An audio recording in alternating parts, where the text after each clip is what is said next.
howlgal qorshaysan oo ay fuliyeen guutada 16aad ururka shanaad ee kumaandosta danab ee ciidanka xoogga dalka Soomaaliyeed ayaa ka dhacay tuulooyinka Cabdi Dhoore iyo Beerxaano oo qiyaastii 50 kiiloomitir dhanka galbeed kaga beegan magaalada Kismaayo ee gobolka Jubbada Hoose ee koonfurta dalka Soomaaliya. Taliyaha ururka shanaad ee ciidamada danab gaashaanle Xasan Maxamed Aadan Ciraaqi oo la hadlay idaacadda codka ciidamada qalabkiisa ayaa sheegay inay ciidanka qasaaro u geysteen kooxaha nabadiidka kuwaasoo dhibaatooyin ku hayay shacabka xoolo ee degan tuulooyinkaasi iyo nawaaxigeeda ciidamaduna ay gudaha u galeen deegaanada Cabdi Dhoore iyo Beerxaano welina ay wadaan gudashada waajibaadka saaran. ciidanka danab ee sida gaarka u tababaran ayaa howlgallo ballaaran ka sameeyeen tuulooyin fara badan oo ku xeeran magaalada Kismaayo.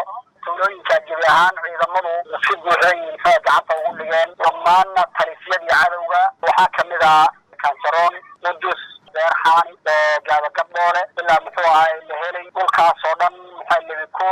runtii waxa weeyaan aragtida halkaa nooga muuqatayna waxay ahayd ummadda Soomaaliyeed halkaa degan inta badan jeedooninaya nimanka cadowga ummadda Soomaaliyeed ee argagixisada.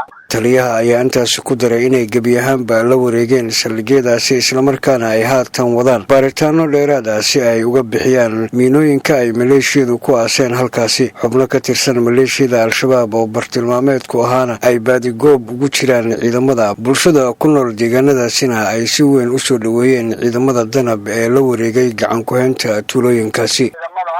magaalooyinkaas ay sida buuxda ay kula wareegeen aad bay dadka shacabka u soo dhaweeyeen. runtii waxa weeyaan farxad aan la soo koobi karin baa ka muuqanaysay.